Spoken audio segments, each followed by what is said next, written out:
tal, estimados televidentes? Tengan ustedes muy buenas tardes. De manera absolutamente legítima podemos afirmar ahora que este es un programa especial.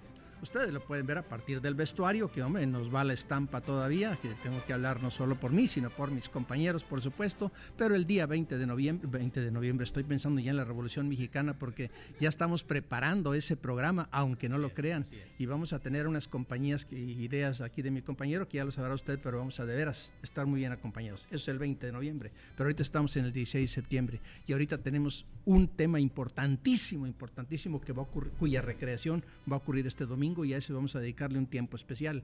Vamos a hablar de las efemérides, vamos a hablar de todo lo que significa esta gesta heroica, de todo lo que significa tener patria, todo a la sombra de lo que es la historia y de lo que es el presente y de lo que podemos incluso anticipar para el futuro con base en los hechos del pasado. Me acompañan, voy a invertir ahora la presentación simplemente por hacerlo así diferente. Héctor Jaime Treviño, ¿cómo estás? Qué gusto saludarte. Buenas tardes, un saludo a todas las televidentes y a los internautas, y aquí pues, a la usanza norteña. Como debe ser, y bueno, ya se vale por ahí que opinen, siempre que sea para felicitarnos, cómo nos vemos.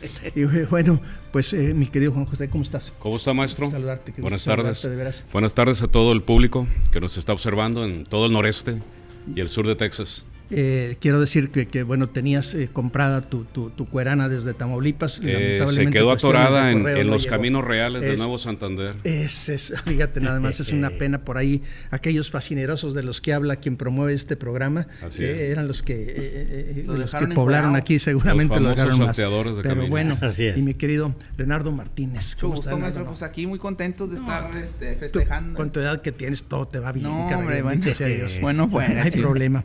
Pues bueno, entramos ya rápidamente en materia, ya ponemos las redes sociales a sus órdenes para que se comunique con nosotros, nos externen cualquier comentario, se reporten si nos están viendo, qué sé yo, en algún restaurante, en algún bar, ¿por qué no? En alguna plaza, en alguna iglesia, en algún templo, en fin, en cualquier espacio donde estén reunidos más de dos.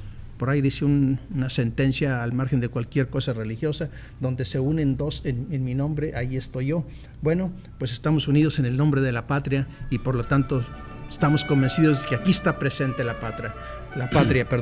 Y entremos rápidamente en las efemérides. Un 12 de septiembre de 1847 es el aniversario de la gesta heroica del Batallón de San Patricio. La bandera, por lo tanto, hoy a media asta. El día 13. El día 13. Hoy está toda asta. Hoy sí está toda asta. Hoy es 12. Por el grito, sí. Entonces se pondrá a media asta.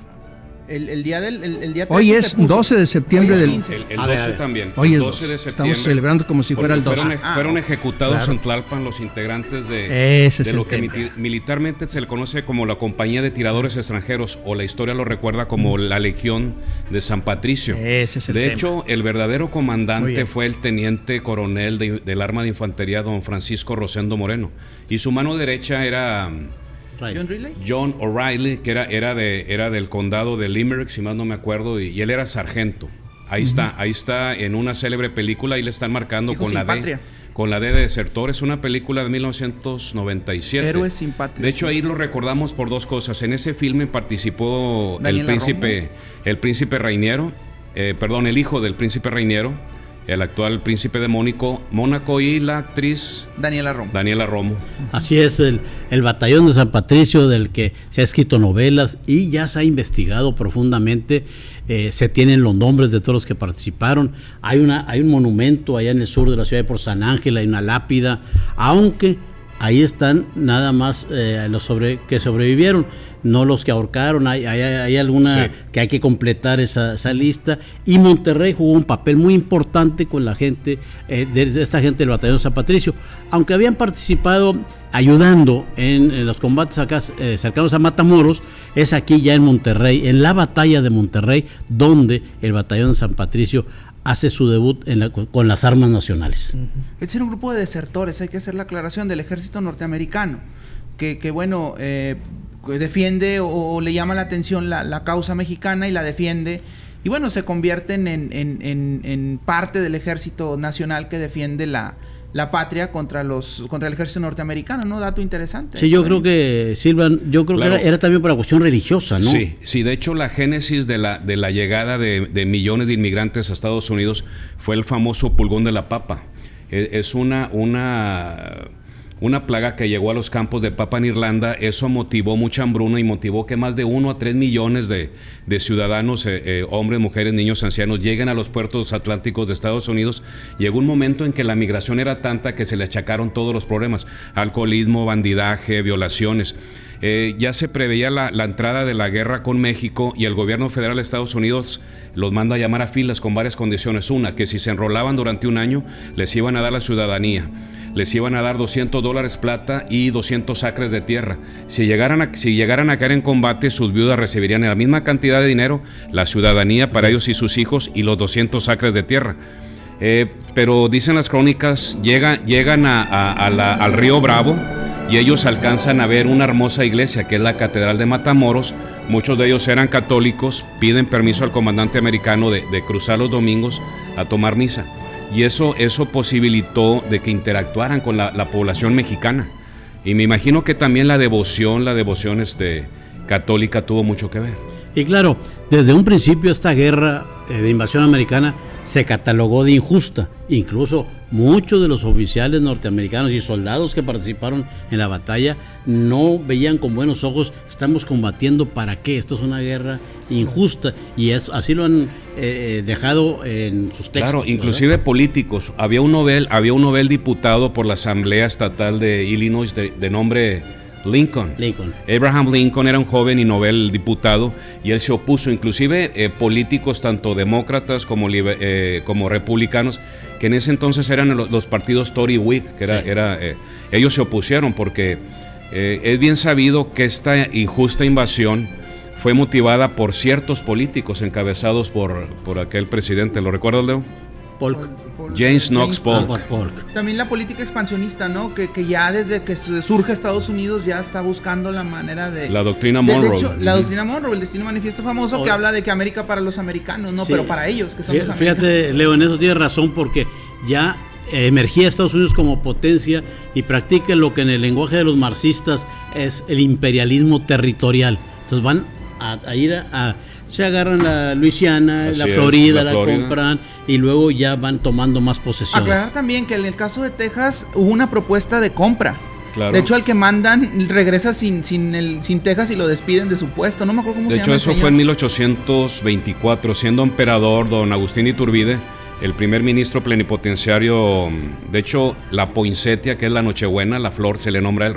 Joel Robert Poinsett se acerca a su majestad y le ofrece 25 millones de dólares plata.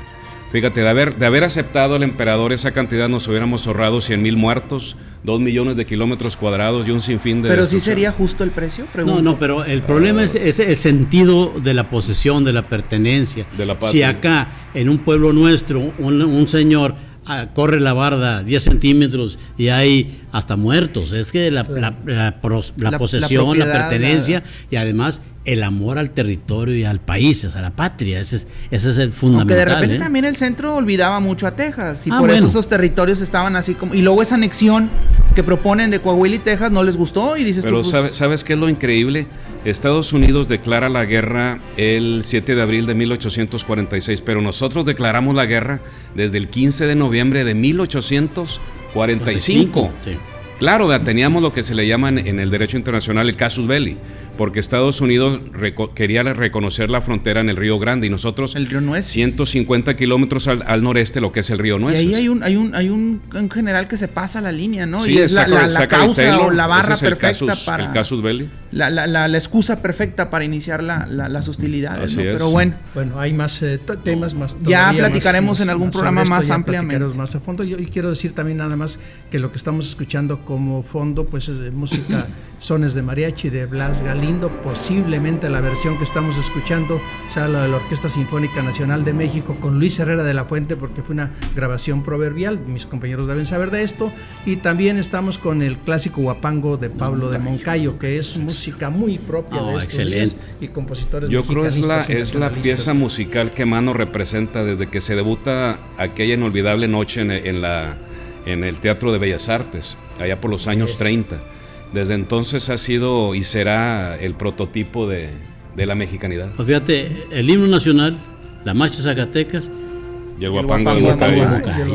Y ya del himno ya hablamos, ¿no? El programa pasado. Bueno, resulta que un 13 de septiembre de 1847, Día de los Niños Héroes, quienes desde el castillo de Chapultepec, entonces colegio militar, defienden el edificio y la soberanía nacional en contra de las fuerzas norteamericanas. Sus nombres: Juan Escutia, y decimos ¿cómo? Presente, ¿verdad? Vicente Suárez. Presente. Juan de la Barrera. Presente. Murió por la patria, ¿o qué? Sí, no, es que cuando se pasa revista, bueno, es presente. No, presente, y luego después murió por la patria. Pues en espíritu aquí están, seguramente, porque pues cuando son invocados, pues aquí salen, ¿verdad? Bueno, nos falta Francisco Márquez, Agustín Melgar y Fernando Montes de Oca. Todos murieron por la patria, para acabar pronto. ¿Sabes que entre ellos estuvo uno de los, eran aproximadamente 114 caballeros cadetes, pero uno de ellos llevaba el nombre de Miguel Miramón, que años después fue presidente y cayó ejecutado en el Cerro de las Campanas junto con el emperador Maximiliano, pero su hermano también estuvo en la batalla de Monterrey. Fíjate, Ángel, aquí es muy interesante este asunto. ¿Por qué? Porque honramos a estos 6 personajes que murieron, estos jóvenes que murieron ahí, pero se olvida de un centenar de niños héroes, además. Cadetes. ¿Por qué razón? Porque la historiografía oficial, la historia que nos vendieron desde que estamos pequeños y demás, es que eran estos. Pero como estaba Miguel Miramón, y los gobiernos fueron los que hacen la historia, fueron los que ganaron, o sea, los liberales. Entonces, mejor a todos esos no se les menciona. Y se tienen los nombres de todos los que participaron. Y nunca se les menciona más que a ellos son los que murieron. Ahora, sinceramente yo lo he dicho y se enoja alguna gente. La batalla del castillo de Chapultepec no es ni la 20ª parte del comparable con la batalla de Monterrey. Esto es mucho más fuerte, épica, de más... Bueno, tanto en efectivos empeñados como en bajas causadas al enemigo. Sí, pero ¿por qué no aparece en la batalla de Monterrey? Porque, bueno, la historia la escribían desde el centro. Claro, el centralismo que hemos padecido. Y luego el famoso mito, ¿no? El supuesto mito del niño que se avienta con la bandera, que unos dicen que se cayó, que iba caminando por una barda, iba bien. Ahí hay muchos... Durante la toma de la fortaleza del obispado aquí en Monterrey, las crónicas mencionan que un soldado, no conocemos el nombre, pero un soldado de infantería que estaba al mando del coronel Berra, que era el comandante del Cerro del Obispado, bajó la bandera, después de que los gringos lo toman, bajó la bandera y se la llevó. No murió en el intento, pero ese soldado es casi semejante a la niño gesta. Héroe. Sí, algún día, Ángel, vamos a hablar sobre este hecho de que se aventó Juan Escutia con la bandera o no. Se ha comprobado que no, que es un mito que se ha creado, pero ahí lo dejamos para luego discutirlo más ampliamente. Tranquilamente. Porque aquí también hay centralismo y el poder central nos ordena que vayamos a una pausa. Y bueno, cuando nuestro productor dice pausa, es pausa.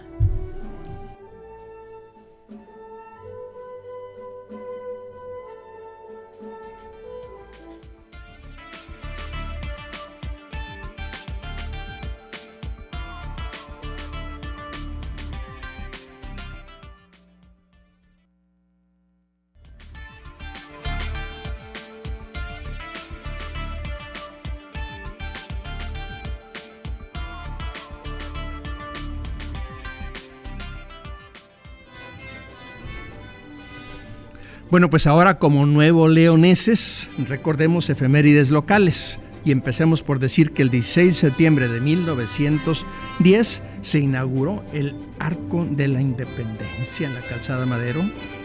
Este arco que conmemora el centenario de la Independencia y que se puso justamente sobre las avenidas Unión y Progreso, que así se nombraron durante el Porfiriato. Hay ahí una crónica que dice que Bernardo Reyes pudo haberle puesto Porfirio Díaz a alguna de las dos, pero que no, pues el presidente como que no le gustaba así ser, que le echaran tanta reverencia y que pues mejor le pusieron Unión y Progreso, que era parte del lema, ¿no? Del lema, de y Porfirio Díaz. Los clubes políticos en pro de Bernardo Reyes se llamaban Unión y Progreso. También tenía su miga. No, y si le gustaba a Porfirio Díaz que le echaran luego, pues la Alameda se llamaba Porfirio Díaz. Aunque también Unión y Progreso es el lema del positivismo, que es una corriente filosófica que estaba en boga. De hecho, el escudo de Brasil es orden y progreso. En progreso. No, te iba a comentar que este hermoso de los pocos edificios decimonónicos que tenemos es de la autoría del arquitecto inglés Alfred Giles, que todavía tenemos de él un hermoso edificio de un banco que está en la esquina de Morelos y Zaragoza. Y también tenemos otro edificio ahí en el callejoncito de Morelos y Parás.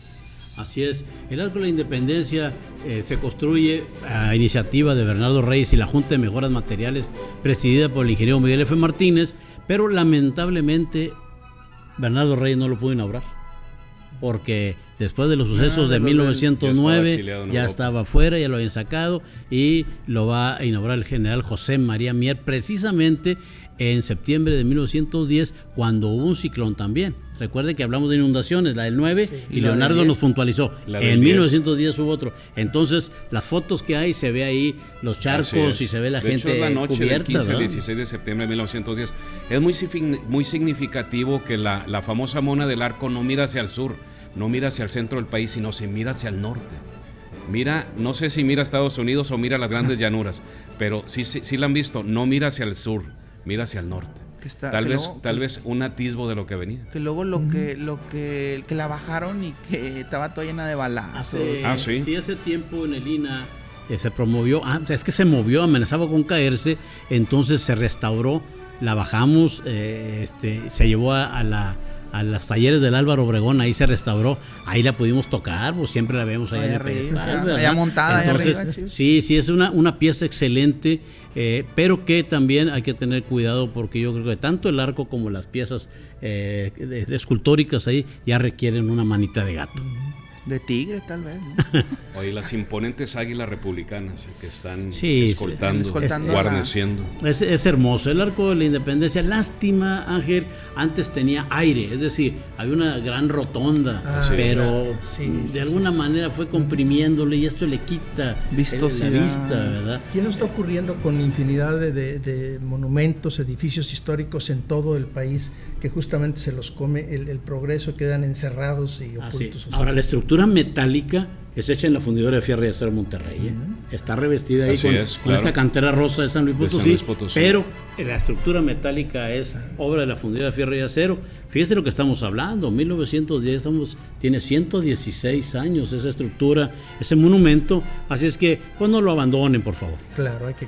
Y no lo choquen también, por favor, porque no falta quien le da un tallón. Y un día posterior, el 17 de septiembre, pero de 1973, muere el industrial regiomontano don Eugenio Garza Sada, fundador del Instituto Tecnológico y de Estudios Superiores de Monterrey.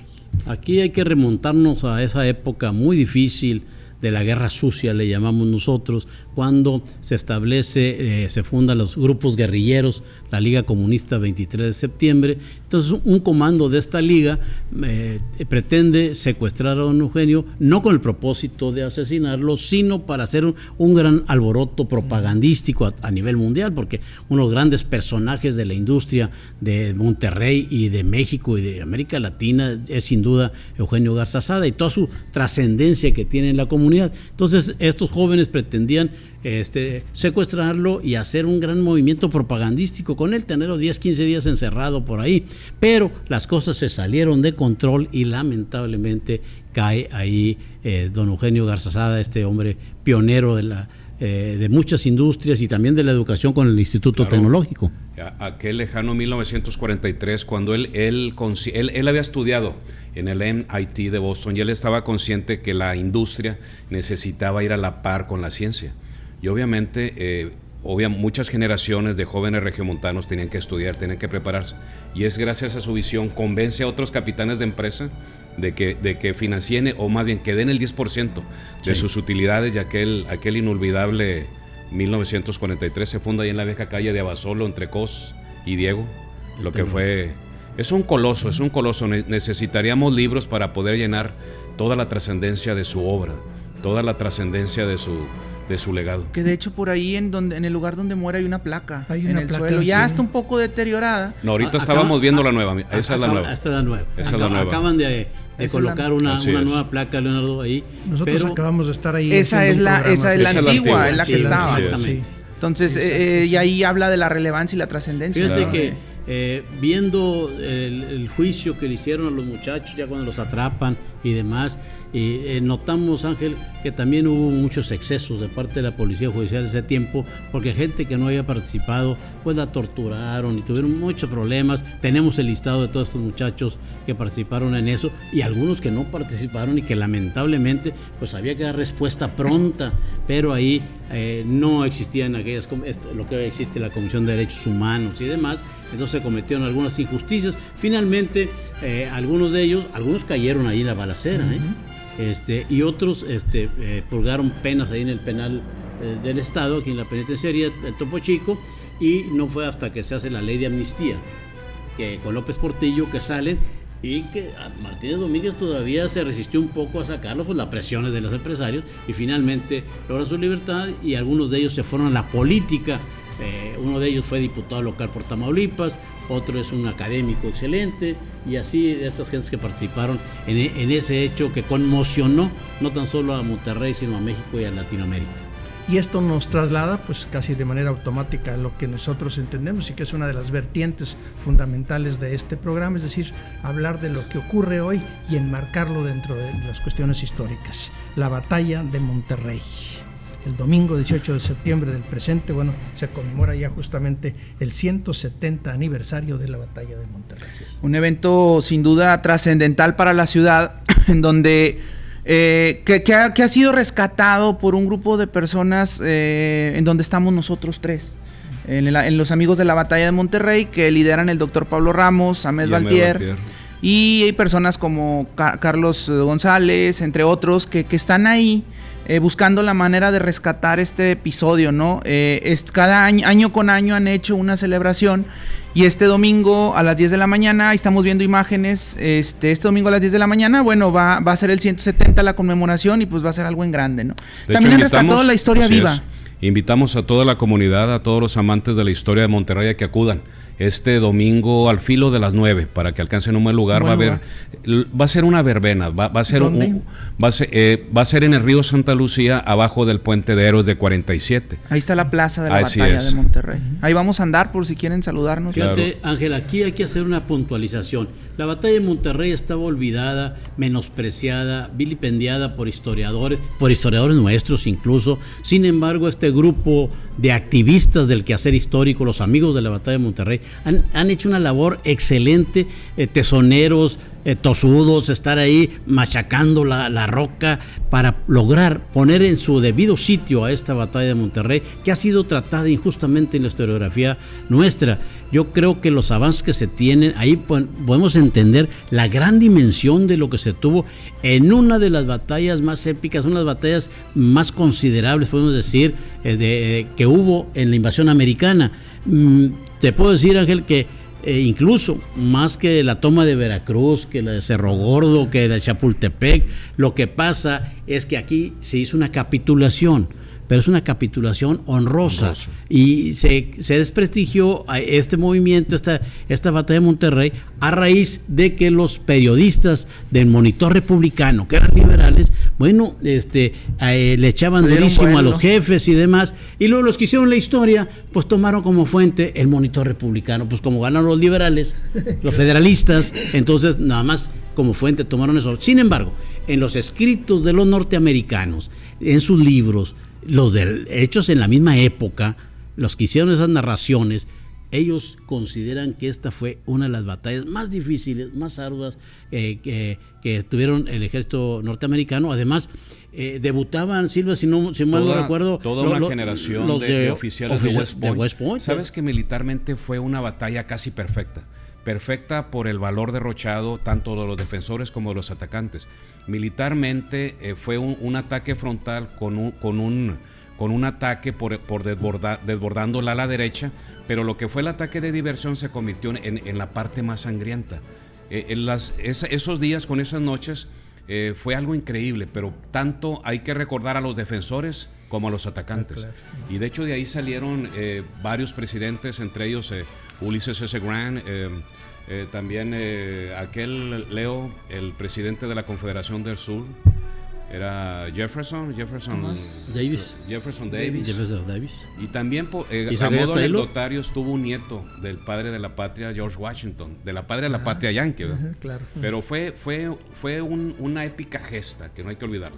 Bueno, vamos a tomarnos un pequeño respiro y continuamos en su programa Crónicas de Ayer y Hoy. Comuníquese con nosotros, externe cualquier comentario, cualquier pensamiento, para eso estamos. Este programa lo hacemos con ustedes y para ustedes, y queremos establecer de veras un diálogo franco, democrático, ecuménico, abierto. No defendemos solo una postura, la de la verdad. Continuamos.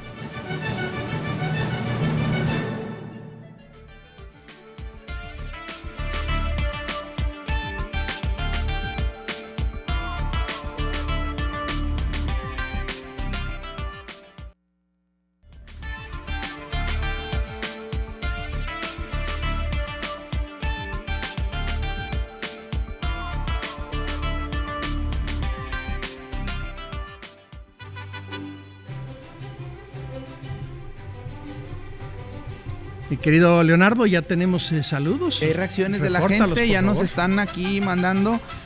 Fausto Mayén y Reinaldo Guerrero, nuestros corresponsales honoríficos, porque en el Facebook siempre nos comparten algo antes del programa. Ramón Doria, Raquel Cisneros, Cristina Duque, mis alumnos de la Metro, que algunos me están viendo por ahí, pues muchos saludos. Y a Edna Valdés, que siempre nos sigue en todos lados. Es que si no lo ven, no lo va a pasar. No los califica bien. Sí, de hecho, ya los mandé algunos a la exposición de la batalla de Monterrey, que por cierto ahorita está en si no, sí, ya saben. No, los invité por si les interesa, y pues los invitamos también a la gente, ¿no? En el MUNE, Museo del Noreste, está la exposición temporal de la batalla de Monterrey. Pues ahí hay de todo, objetos, documentos, armamento, etcétera. La maqueta del Porfín de las Tenerías. Entonces, está sensacional, pueden ir a verla. MUNE todos los días, martes y domingo, pues es gratis. Fíjate con ganas. A mí me gustó mucho la exposición, pero particularmente, eso ya es cuestión personal, la exposición de armas. ¿Cómo no? Las monedas de la época y la maqueta, ¿no? Es sensacional. Ahí me estaba diciendo Ricardo de León Tallabas que prestó algunas de sus muestras de monedas. Pues bueno, pues hay que ir a verla, ¿no? Para que toda la gente que tenga oportunidad, o martes y domingo gratis, pues ahí pueden irse a pasear y ver a la batalla de Monterrey en exposición. Así es, Museo Noreste, ahí en el río Santa Lucía, o calle de Juan Ignacio Ramón, esquina con Diego de Montemayor, ahí para mayores años. Y pueden enriquecer su visita. Es un fin de semana muy especial, porque también, bueno, mañana se inaugura una edición más del Festival Internacional de Santa Lucía, así es. Y bueno, con el lema de, bueno, el arte a la calle, y de veras lo están haciendo así, porque la mayoría de los eventos, una gran mayoría, son absolutamente gratuitos. Fíjate, y descentralizados. Por cierto, hoy estuve en la entrega del nombramiento de cronista del maestro Severo González Cárdenas en San Nicolás, con el alcalde Víctor Fuentes, y anunció que muchos eventos del Santa Lucía van a San Nicolás. Qué bueno, porque estaba muy centralizado, ya que salgan a los municipios es excelente. Y se van incluso a otras... Más de 200 eventos. Sí, y te repito, bueno, como dice él, ya no es solo Monterrey, ya no es solo el área metropolitana, sino el resto de los municipios también se está haciendo. Sí, que se difunda en todos lados, incluso a la zona rural también, que puedan llevar algo. Pero bueno, pues el tema de hoy, maestro. Venga. El grito de independencia y todo lo que hay alrededor de él. Algunos datos sobre lo que pasó en Monterrey. ¿Cómo se enteran? En Monterrey llega la noticia el 27 de septiembre de 1810, que ya empezaron algunos, dice ahí, unos revoltosos a rebelarse en contra del gobierno virreinal, ¿no? Entonces en Monterrey el gobernador del Nuevo Reino de León, Manuel de Santa María, primero realista y luego insurgente, recibe la noticia, y en sesión de cabildo en noviembre de 1810 se reúne con el cabildo y con Juan Ignacio Ramón, otro de los personajes interesantes, ¿no? De la compañía volante de la Punta de Lampazos, junto con su hermano Ventura. Entonces se juntan en cabildo y empiezan a tomar medidas, porque les avisa el gobernador de Coahuila que San Luis Potosí ha sido tomado por los insurgentes. Don Antonio Cordero y Bustamante. El mero. Entonces él manda el aviso y estos se reúnen para ver qué onda con Monterrey, si hay necesidad de... Incluso van a ciertos municipios a formar grupos de soldados para defender a la ciudad de Monterrey, ¿no? Así es. Bueno, yo creo que primero habría que dilucidar. el grito de independencia. Primero, ¿por qué se hace el día 15? Pero en realidad el grito de independencia fue el 16 de septiembre en la madrugada. Así es que, pero ¿por qué razón se lo conmemoramos el día 15 y precisamente a las 11 de la noche? Aquí hay miga en todo esto. Claro. Una, desde que mueren los primeros caudillos, ya Morelos lanza un acuerdo de recordar a aquellos primeros caudillos que iniciaron. Todavía no terminaba la guerra de independencia. Al terminar, inmediatamente también hay que venerar a estas gentes que iniciaron la guerra de independencia. Posteriormente, ¿qué es lo que pasaba sobre todo en la Ciudad de México? Que se festejaba el 16 de septiembre, pero desde un día antes, en lo que hoy conocemos como Zócalo, que no estaba tan feo como está ahora, pues ahora es una plancha de concreto, ¿no? Sí, una plaza, ¿no? Una plaza. Entonces la gente se reunía ahí a platicar, a cantar, y animado por ciertas bebidas, ¿no? Entonces esto se fue haciendo una costumbre hasta que en la época de don Porfirio Díaz se oficializa el Día del Grito, el 15 de septiembre a las 11 de la noche. Dicen los historiadores, ¿por qué? Bueno, porque don Porfirio se festejó él solo, porque él nació un 15 de septiembre a las 11 de la noche. Qué chulada. Entonces, bueno, se quedó como costumbre. Ajá. Y el grito ahora, pues uno va a la Ciudad de México, el de aquí de Monterrey también es excelente, sí. Cuando uno estar ahí en el grito y ver el fervor de la gente, sí, cuando ya se da el grito y luego los adornos con estos cuetones y demás. ¿Cómo nos conmovió de niño? Y es digno de recordar que el primer gobernante que va a Dolores Hidalgo a conmemorar el grito es el segundo emperador, don Maximiliano de Habsburgo. Él va, es el 15 de septiembre de 1865, y ya el que lo oficializa ya es el general don Lázaro Cárdenas, el 15 de septiembre de 1940. Y desde entonces fue tradición que todos los señores presidentes fueran a Dolores Hidalgo. Así es. Y fíjate que esto que toca Silva aquí es muy interesante, porque Maximiliano se interesó mucho por los primeros caudillos de la independencia y dijo, bueno, ¿dónde está aquí un óleo, un retrato de Hidalgo? Pues no, traía un pintor él por ahí y resulta que lo mandó a Guanajuato. Encontró una talla en madera del rostro de Hidalgo no muy buena, entonces el pintor decidió pintarse él como Hidalgo. Y es la figura que conocemos. Sí, es una cuestión, sí. Y muchos de nuestros héroes, sí, claro. Esto será una aproximación, estas gráficas o fotos o dibujos, óleos que vemos, serán aproximaciones, pero muchos de estos nuestros héroes, pues en esa época no había fotografía, claro. Muchos no tenían dinero para mandarse pintar como los obispos y los virreyes, sí. No, ellos sí. Ahí está la colección completa. Pero pues esta gente andaba en el combate, hombre, que iba a ver, traer un pintor para que me pinte, no, hombre, están los balazos allá. Entonces, son alegorías de estos personajes. Eso hay que decirlo, es importante decirlo. ¿Y cómo bueno, se quedan en el imaginario colectivo? Sin embargo, Ángel, sí. Sin embargo, es la idea que tenemos. Eso es. Y lo peor, en la primaria nos decían, el venerable anciano, pues si tenía 52, 53 años, vérense tantito, bueno, ya no están ofendiendo. Oye, para esa época ya era una edad provecta. Claro, sí, para esa época. Acuérdense que el promedio de vida, un hombre era 60, la mujer un poco más. Pero don Miguel Hidalgo era muy bailador y hace obras de teatro y anda ahí con las damas. Un hombre muy culto. Anda con las damas también ahí, ¿verdad? Fiesta, que también en esto, desmitificándolo un tanto, vamos, no era la concepción del clérigo que se tiene tradicional en la segunda mitad del siglo XX, digamos, en fin, podían... Pues era un individuo muy avanzado en su pensamiento, fue rector de la Universidad de San Nicolás en Michoacán, un tipo que sabía varios idiomas, que también le gustaban mucho los toros, tenía criadero de toros de Lidia. Entonces hay mucha amiga con este personaje dinámico, hiperactivo, que le gustaba, leía las obras clásicas de los franceses, de los griegos, de los latinos, pero que además hacía representaciones de teatros, pero tenía talleres de cerámica, de cultivo de la seda, o sea, un individuo muy interesante. Claro. De hecho, un bon vivant, podríamos decir hoy en día. De hecho, datos curiosos, en 1790 compra un esclavo.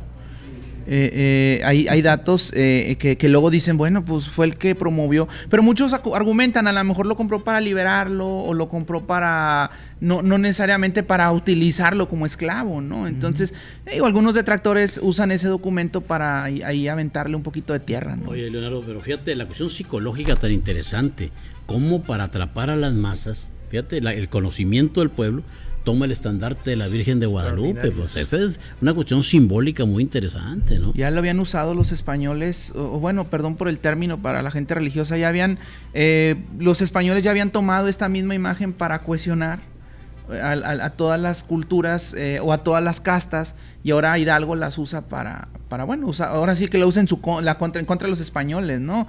Es un tipo inteligente, es un tipo que conoce a su pueblo, sí, conoce su contexto histórico, social, entonces logra convencer. Otro dato interesante es que se dice que él no fue el que tocó la campana, que fue el campanero de la... Pues es que... Lo tocó simbólicamente.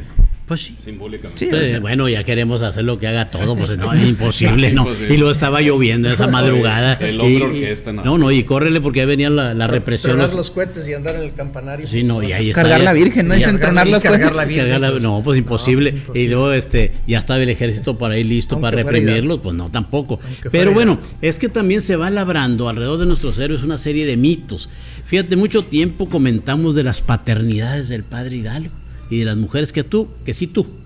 Claro. Pero luego le salieron una serie de hijos, 9 tenían registrados los historiadores. Sin embargo, hace un par de años un investigador del Colegio de México hace una investigación profunda y analiza todos los que se decían descendientes de Hidalgo. Resulta que ninguno de los 9 era descendiente de Hidalgo. ¿Qué debe haberlos tenido? Pero no creo que los haya registrado, para empezar. Porque sí, en los... el expediente que le arma la Inquisición, ahí vienen los relatos y demás de que le gustaban las damas y los tratos que hacía, y bien explicado con lujo de detalles, Ángel, aquello, pero en ese asunto, ¿por qué se decían descendientes de Hidalgo? Porque había una pensión económica por parte del gobierno. Entonces, pues yo soy sobrina, y falsificaban un papel y pues vivieron de la pensión. ¿Sí? Pero ya se comprobó que al menos sí los tuvo, pero no eran estos. Hay un dato ya en los... Vamos a tomarnos una pequeña pausa. Okay. Lo seguimos ahorita. Y continuamos en su programa Crónica de Ayer y Hoy. Háblenos, comuníquese con nosotros. Todas las vías sociales ya están a sus órdenes. Ya no tenemos que esperar 7 días para anunciar que allá en el sur se están levantando. Aquí lo podemos hacer vía Facebook. Rápido. La información es inmediata. Continuamos.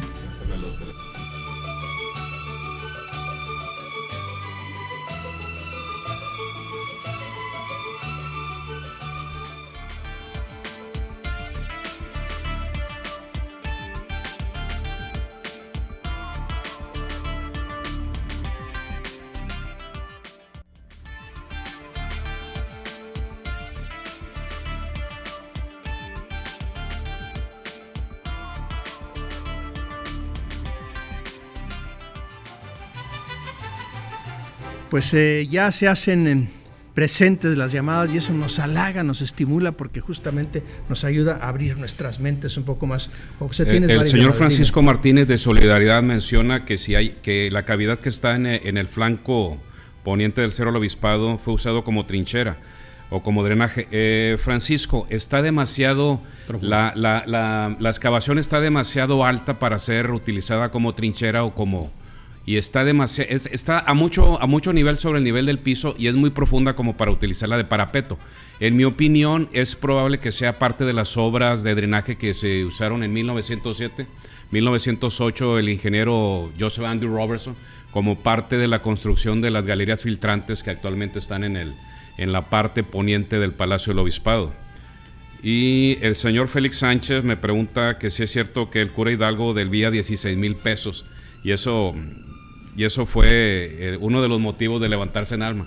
Hay varias versiones de que sí, era un hombre muy proclive al juego y tenía grandes deudas, pero no podemos descartarla que inclusive sea uno de los motivos de que se haya levantado en armas. Es que no niego, no tengo. El asunto está en que la corona demandó a la iglesia a que cobrara los vales reales.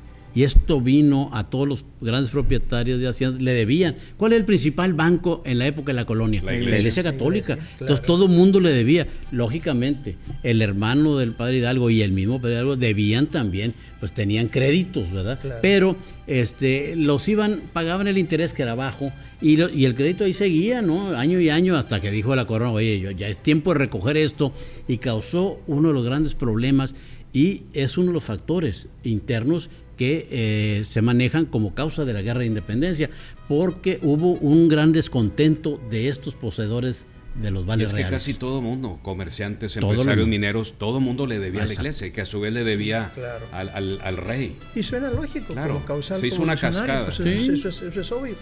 No olvidemos que también el rey necesitaba dinero, puesto que España estaba invadida por Francia. Luego se mitifica todo esto. Y yo recuerdo haber escuchado, por ejemplo, en mi natal Saltillo y en otras ciudades, el clásico túnel de Palacio a Catedral, ¿verdad? Alguien nos pregunta. Sí los hay, sí hay túneles de escape. Javier Estrada, justamente de Valleverde, nos dice eso, que sí es real que existe el túnel del obispado a la catedral y que fue utilizado en la invasión norteamericana. Pues los túneles se utilizan para dos motivos, económicos o de defensa. Si hubiera un túnel desde el obispado a la catedral, yo creo que le daríamos el premio Nobel de la arquitectura. Y luego, ¿para qué? Si Monterrey era una ciudad pobre, no es el Monterrey de ahora, no se justificaba ese corredor subterráneo. Como dice Silva, es cierto, hay en algunos tramos algunas salidas de escapes de algunos inmuebles que son históricos. Sin embargo, mucho de esto viene de la década de los 30, la gente recuerda, la gente mayor, es que yo me acuerdo de haber metido los túneles del obispado. El obispo Berger, cuando le dan el agua procedente acá de Santa Catarina, para evitar los desniveles, hizo una especie de bóvedas. Que era la famosa sequía madre. Exactamente. Embovedó con sillares. Sí, entonces no había tubos de concreto, entonces es una bóveda, pero completo, como si fuera un túnel. Entonces, es que yo me metí a ese túnel. Esa es la realidad. Sin embargo, dejamos la duda, porque si no, pues ya no tiene matamos la leyenda, hasta que nos comprobemos que algún historiador, que ya andan algunos interesados y que digan, si estuvimos en el túnel y aquí está, vamos a llevar a las cámaras de TV Nuevo León para que vean, a ver los muchachos, estos están mis puestos para que vayan ahí y que vean los túneles. Entonces en ese momento ya diremos si los hubo, pero sinceramente es una linda leyenda. Pero regional. ¿Sabe dónde puede haber? Porque era una puerta de compartición donde se cruzaba la sequía madre con una derivación que va y termina los terrenos de cervecería en la esquina del Camino Real Hidalgo y la calle del Cementerio Venustiano. Estoy seguro que ahí puede haber una compartición embovedada con sillares, y eso dio pábulo a ese tipo de inversiones, pero con otros fines. Bueno, Salvador Fuentes de Guadalupe, Morelos y Diego de Montemayor existen en los ventanales de Gajos, y esta historia de las águilas americanas. La Casa de las Águilas. La Casa de las Águilas americanas. ¿Es así? Preguntan. Esa casa es una hermosa casona que está en la acera norte del cruce de Morelos y Diego de Montemayor. En su momento fue utilizado como cuartel del intendente mayor del ejército americano.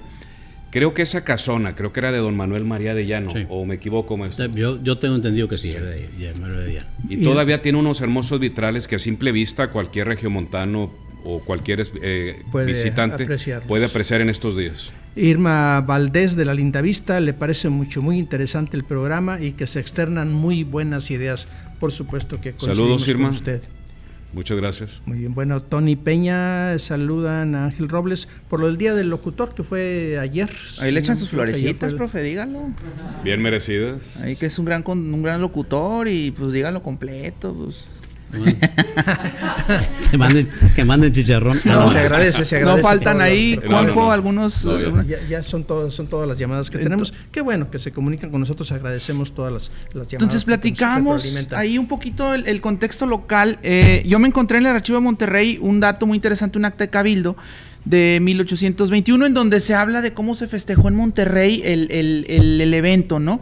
Por primera vez. Entonces, misa. La bandera trigarante la llevan ante el padre en la catedral, le echan ahí una bendición y todo. Luego salen a la calle con salvas, pólvora, todo el show. hay ahí bailables y ya eso de las 11 de la noche la gente se empieza a ir a su casa. Así es. Entonces, está muy bonito, te empiezas a imaginar cómo fue todo el evento y dices tú, pues estuvo muy padre. Fíjate, Ángel, yo creo que hay que tomar en cuenta también la participación de los reineros, que no era Nuevo León todavía, gente del nuevo Reino de León, sobre todo de las etnias. Las etnias de las tribus Carrizos, Ayaguas, Garzas, Sequis, Alazapas, de los que quedaron de aquella masacre que hicieron los colonizadores, ellos fueron indios insurgentes. Y en 1812 y 13, 14 se rebelan en Vallecillo, Sabinas, son reprimidos violentamente por las tropas coloniales en La Chorreada, en Picachos.